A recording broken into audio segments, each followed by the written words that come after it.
Nightwing, issue 79. Tom Taylor writing with Bruno Redondo on the art, aka one of our favorite books right now. So we have the fallout of Nightwing receiving all of Alfred's money from his fortune, and what he wants to do with that money is kind of one of the key focuses of this issue, as well as, of course, setting up this new heart-stealing villain that has been introduced here. So, Tom Taylor, would you believe it? He's very good at introducing some characters just to be killed off, but making me care about it a little bit. So, what I like about this one is it does feel almost like a continuation of Suicide Squad in tone, right? To where there was a very much of a point about wanting to do better and do more. And I love that Dick Grayson picked up that baton, here. I'd maybe even go beyond tone and say theme as well. Yeah, maybe theme, not just tone.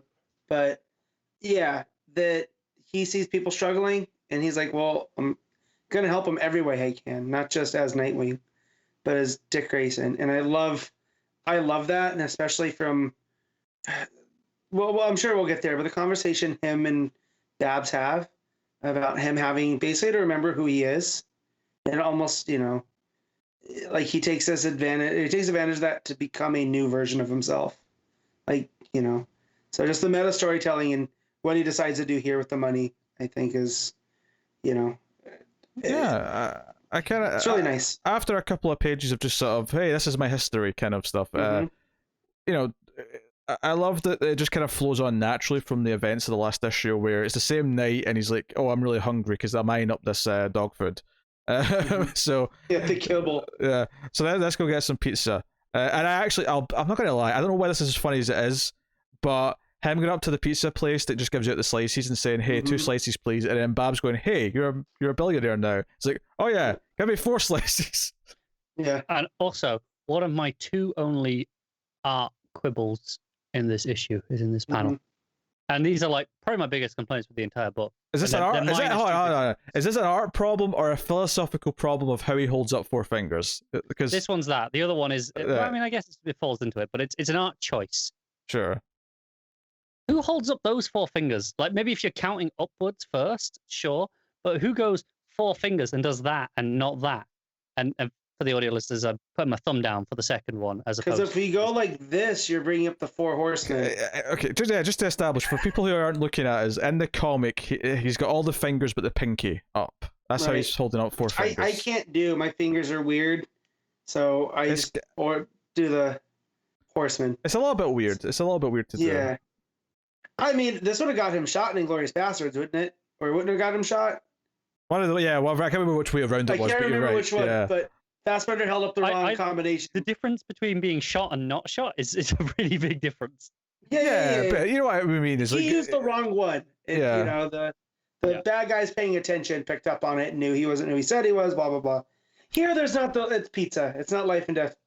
It's like if that's your instinct to do it. Like, because he's already got the 2 fingers up. It is his first 2 because we can see that above it. Yeah. To then, I hate to say this, Connor's right. Rather than those 2, but again, I'm swapping between them for the audio listeners. It's just weird. That said, I will stick up for him. I've never done this before, but I will often do this for 3. Yeah. Yeah, no, 3's fine because you count upwards. You tend to start from your thumb and go up. Yeah. Right? So when you get to 3, that's fine. And that's why if you're counting up to 4 and you go up that way, you can kind of start and get to that, like the pose he has there. But if you go going from nothing to 4. You ever think that Redondo just wants to show people he can draw hands? It's possible. He's the anti. I like the idea that Connor can bring this complaint to Redondo on Twitter, and Redondo will just redraw the panel with 1 finger like this. Yeah, just for Connor. That would be well deserved. What was the other complaint? You said you had 2. I do, and it's actually it's a 2-part complaint, but it's to do with the way they hold pizza. Like underneath, he's eating the stuff. He's holding it on the top, like with his fingers all the way across. Yeah. Okay, and then sure. on the next page, when he sat on the bench, he sat like with it just, he's holding it by the crust this time, which is a good start. But it's just flopping down. Like, what is he doing? This man does not know how to eat pizza. This is. Have you seen his abs? Of course, he doesn't know how to eat pizza. This is technically all very true. Yeah. I can't say I care, but No, I did not even notice it until he pointed it out. I want to make it very clear: none of this matters. None of this is getting any negative points when it comes to the end. Yeah. This is having no impact on anything. But I noticed it, and I want to talk about it. I do love the name of the pizza place is Marvin George's because, you know, and he does this a little bit later, but when they just start dropping creator names as like street names, I appreciate that this is, you know, this one's a little bit more subtle than most. Yeah, even though you look across it on that same panel, and it has Nightwing created by Marv Wolfman and George Perez. You know, I think it's because it's typically they use the surnames, and like I said, street names or like, it's something. Well, because we get plaza. Yeah, because we get a Wen Bridge later in this same issue. And that's it being the first names makes it a little bit less common and makes it less. And the guy at the shop looks like George Perez, which is nice. So I thought that was really cool. Yeah, so they're eating their pizza in the park, and a man and his son, who are either homeless or at the very least, you know, poor. Hard up. Yeah, they ask, "Hey, do you have any change you could spare us?" And Bab's like, "Oh, I'm sorry, I don't really carry cash." And this actually felt very relatable because, like, who does now? Yeah. Really, like, we're at a point in time where this doesn't happen. And Dick has a moment. He's like, "Wait a minute, how about you go to the pizza place? I'll buy you some pizza." Bring any friends you've got who need to eat. Everyone. Yeah. Bring them, because, hey, he can afford it. So he starts just feeding pizza to everyone. And the guy at the pizza place is just delightful. Dan Didio there looks happy and delighted because he's just selling tons of pizza. And they were going out of business as well. Like, there's a sign on the door. That's why they're offering the 2-for-1 slices, I assume. Yeah. And it doesn't mention this in the art, but I've got a feeling that Dick probably said to him, "Look, by the way, take out the 2-for-1 sign. I'll pay for them all full." Yeah. I'll pay for them in full. For sure. Put past him, yeah. And just to confirm that those guys, the main two were homeless because he's offers to book them a room at a hotel. Course. Yeah, of course. Yeah, the 3 seasons, which of course in Bloodhaven, even the 4th season is missing. Yeah. There would be too much class for Bloodhaven. Which actually leads me to bizarrely my favorite joke in the whole book, which is, so Dick gets pickpocketed, and instead of, like, you know, this being like a serious thing, it's more just funny that Nightwing got pickpocketed, and he's like, "Don't tell anyone this," and Babs is like, "Too late, I already put it on the group chat." And for some reason, I mean, that's funny in itself, but even just the fact that his phone keeps dinging as he's walking away and annoyed that he get pickpocketed. But the thing I love here, there's something about Cass, the one who doesn't talk, being like abusive with emojis is really funny to me. Well, it makes sense as well. Yeah, because to me, she doesn't think in words; she thinks in expressions. Yes. So of course she uses the and then just the ding, ding, ding, ding, ding, like, yeah. Yeah, the fact that it's also a white background for this panel, so it's just the dinging. There's no like surrounding. It's like all he can, like, it's not. It's like he's so. All he's thinking about is the phone going off. He's not thinking about the surroundings or anything. So that's why you've got the white background. It's just this perfect art adding to the story. His body language too, you know, it's really good stuff. Just here, and also the use of the dots in some of these other pages instead of heavy shadows. So I just had to look at what those are called. So on the page where the guy and his son ask for, you know, the spare change, instead of just being in silhouette or shadow, the pop art. So apparently they're called Ben-Day dots, which I never knew until because I wanted to use the proper term. Yeah, I've always just referred to them as pop art dots because typically people know what that means. If you describe them as that. But I don't remember Redondo using these as much in Suicide Squad. So if this is just him experimenting using it Nightwing, I like it a lot. I think it's interesting because you see a lot of artists use them as backgrounds, and that is one of the examples here. It's, you know, when he actually has the idea, but also on that same page above it, it has Dick and Babs themselves like shaded in the dots as opposed to just being. So I wonder if that's you. Well, he's just listed as the artist, so it's not even the inker. So it's just him. So it's him and Adriano Lucas on colors. If nothing else, it's just a tool to differentiate something. Right, and I like that because too, and then and then the scene where him and Babs go back to his apartment when he's tracking his wallet, even the shadows are they got the dots on them that go through him. So it's just, I do think it adds almost to that, I just want to say pop art, but it adds it to a flair of how different Bloodhaven is and how different Dick is now. There's a really subtle use to it on the next page. So the next page is where the homeless man is like essentially mugged seemingly, but then we get the darker ending to it later, where he tells his son to go back, and there's a guy with some sort of fancy looking gun pointed at him. But there's one panel where the dots are used just on where the shadows would be or the shading would be on his nose and his eyelids. Yeah. And it's just a little bit of it, and that's all it is in the whole panel. I think they're on the hand with the gun as well on the next couple of panels later. Oh, they are. I didn't even notice because it was so dark, but yeah, you're right, they are there. Yeah, so it's there kind of repeatedly throughout, like on the next page when we see the full reveal of this guy. The mask has a really interesting effect actually, because it's like a full face thing. You don't get a good look at them, but it's got like a reflective quality to it, I want to say. It reminds me of the bad guy from Brian Hill's Outsiders. I forget his name, but he wore the silver mask. Not Mr. Nobody, that was a detective. No, yeah. But you know who I'm talking about. Yeah, I know what you're talking about. Yeah. It reminds me of that guy. And I know it's not him, but it's that sheen almost of the mask. So that's, I mean, I call it a gun because that's, it's got a gun-like shape, but it's actually got more of like a retractable arm thing that comes out and goes into the guy's chest, and basically this guy pulls out his heart. Yeah, there's a hole in his chest. And we come back to at the end of the book just to hit it home, but Dick's he's putting his outfit on. He's going to go after these these muggers, these pickpocketers, and Babs explains that she's not going with them. She's going to stay behind, and she's got new tech in her back, and she can do normal things, but maybe it's pushing it, jumping from rooftops. So she goes out. She's in her his ear, sorry. She puts the thing on his visor so she can see through his eyes, basically a little camera. Yeah, a little mechanical thing, just so to explain why she can see stuff. And basically, these pickpocketers end up pickpocketing Salvatore Maroni. And there's a little bit of the plot thread here where the Zuko, what's her name? Melinda Zuko. Because we know that she's maybe getting in line to be mayor because of what happened with Blockbuster last issue. So that you're reminded of that in this issue without it ever being like a bigger plot point. It's just kind of there to keep it in your head so that you know it for next issue. So it's still kind of bubbling away. Yeah. I like the way that Maroni says it, where she goes, "I'm not mayor yet," and he's like, "Really? Do you think your predecessor's head is going to be uncrushed?" And it was just a throwaway almost. It was possibly the most pointless editor's note I've ever seen. Yes. But I see last issue, it's like, that was pretty memorable. Yeah.